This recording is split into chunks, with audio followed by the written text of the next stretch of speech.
Stop accepting things as they are. The Buddha's view on karma. There's a Pali phrase, Yatha-bhuta dasana. Sometimes it's translated as knowledge and vision of things as they are. But there's a passage in the canon that shows that that's not the right translation. It's more knowledge and vision of things as they've come to be. In other words, you see causality. What causes what?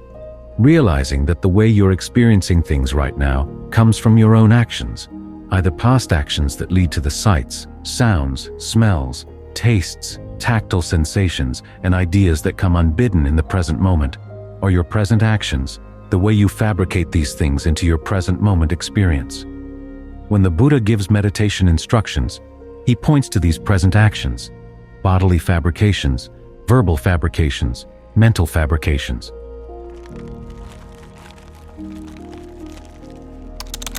Like right now, bodily fabrications are the way you breathe, how you're breathing in, how you're breathing out.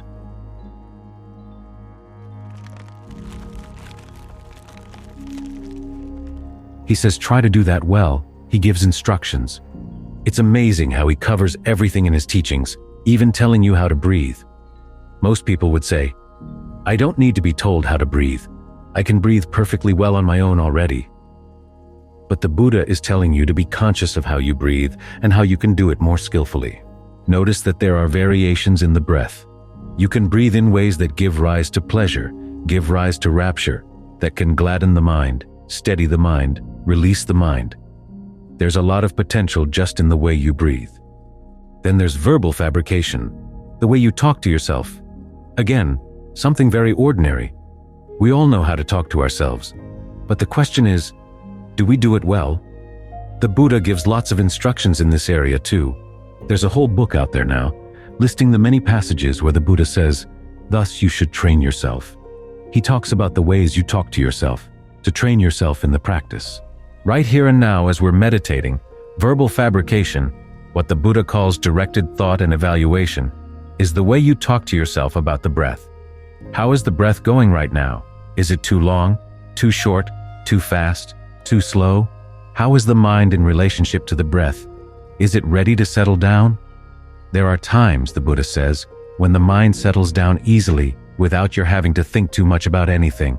Other times, though, when, as he says, there's a fever in the body or a fever in the mind, you've got to come up with something else, some inspiring theme to talk yourself into being willing to settle down. So ask yourself, what would be inspiring right now? The Buddha, the Dhamma, the Sangha, your own past generosity, your own past virtues? Or do you need something besides the carrot? Do you need a stick? Think about death. It could come at any time, and you can ask yourself, am I ready to go? Almost universally, the answer is, not yet. Okay, what would stand in the way of your going well right now? Focus on dealing with that. See if that gets the mind to settle down. Then you can come back to the breath.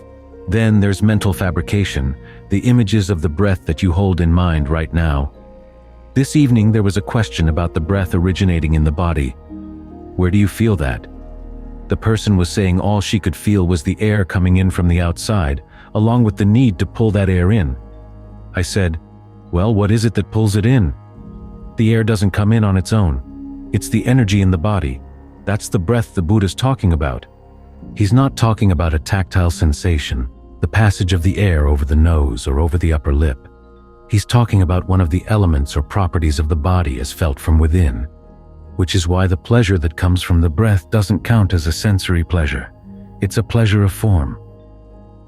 So what images do you hold of the breath right now? What images do you hold of the body? You can think of the body as being like a big sponge. When you breathe in, the breath can come in through all the holes in the sponge, with nothing getting in the way, nothing blocking it, and all the breath energies working together.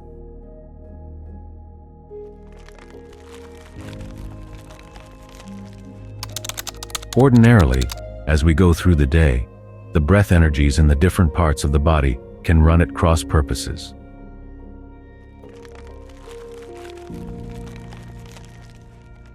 When we sit down and meditate, we can think of them all working in harmony, breathing in together, breathing out together, the whole body in, the whole body out, everything connected. Again, there's a real sense of well-being that can come from managing the breath element in the body through your perceptions. Then learn to appreciate the feeling of well-being that can come that way. So there you are. All three kinds of fabrication related to the breath. It's one of the reasons why the Buddha uses the terms bodily fabrication and mental fabrication in his breath instructions. It gets you conscious of the fact that you are shaping this, and that there's a skillful way to shape your experience. This is one of the advantages of thinking of your present moment in these terms. They allow you to get a handle on your mind states and even on physical pains in the body by the way you breathe, by the way you perceive things. You can change things around quite a bit. So you're not just stuck with things as they are. You're dealing with things as they have come to be and as they continue coming to be. There are other parts of the canon where the Buddha talks about bodily fabrication, verbal fabrication, and mental fabrication simply in terms of any bodily karma, any verbal karma, any mental karma that will have an impact later in this life and on into future lifetimes. Which means that when we're focusing on these immediate forms of bodily, verbal, and mental fabrication right here, right now, we're at the source of our karma. Independent co-arising, these things come even prior to intention, but they actually are a form of intention.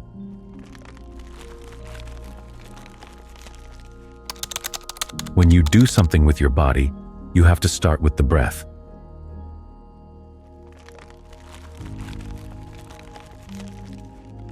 Otherwise, your body can't move. When you're going to say something, you have to think first in your mind how to say it. You notice this especially when you're learning a foreign language. You realize how much you have to learn how to construct sentences in your head before you can feel confident about saying them out loud. And if you're going to engage in any mental karma, it starts with feelings and perceptions. So you're at the beginning point of all your karma right here, which is why the Buddha has you focus right effort right here. You can make changes. Look at what you've got right now and ask yourself, should this be developed or should it be abandoned? Is there something lacking? Is there something that I should make sure it continues to lack? In other words, something that's potentially unskillful. How do I make sure that it doesn't come up? Something that's potentially skillful. How do I give rise to it? That's what you're doing here. You're not just watching the present moment as a passing show. You're the director. You're the script writer. You're the actors. You're the audience. You play all these roles in the present moment. So you want to learn how to play them all well. Because the audience is not there just to enjoy or not enjoy the show. It can give advice.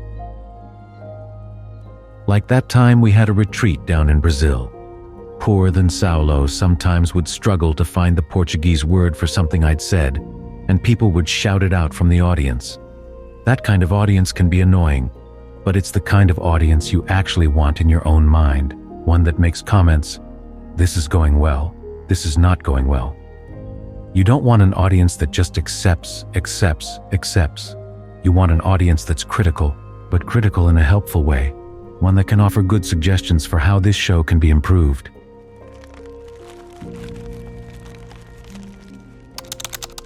So you're here to watch things as they've come to be, not as they are.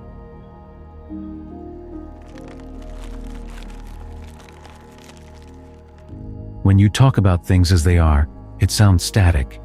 It's something you simply have to accept. But when you think about things as they have come to be, then the next question is, how do you want them to continue to come to be? After all, this is an ongoing process. You have a more dynamic view of how things are going in the present moment, with a strong sense that you can play a huge role in how they go. You're not just stuck with things as they are. You get to choose what you want to have come into being and what you want to have disappear from your mind. That's the skill we're working on here. Sometimes it seems like an impossible skill. The mind seems to have a mind of its own. That's when you have to learn some patience so that you can watch it and figure out what's actually going on. How do things come into being? When a bad mood comes in, where did it come from? It's not the case that it just swooped down from the sky and landed on you. There are reasons within you for why it's there, but there are also reasons why it doesn't have to stay. As for good things, once they're there, you have to protect them. You can't assume that, well, now that the mind is in a good state, it's just going to stay in a good state forever, and I don't have to worry about it. You have to protect it. And how do you protect a good state of mind without squeezing it too much or forcing it too much? You learn this as part of the wisdom of seeing things as they have come to be.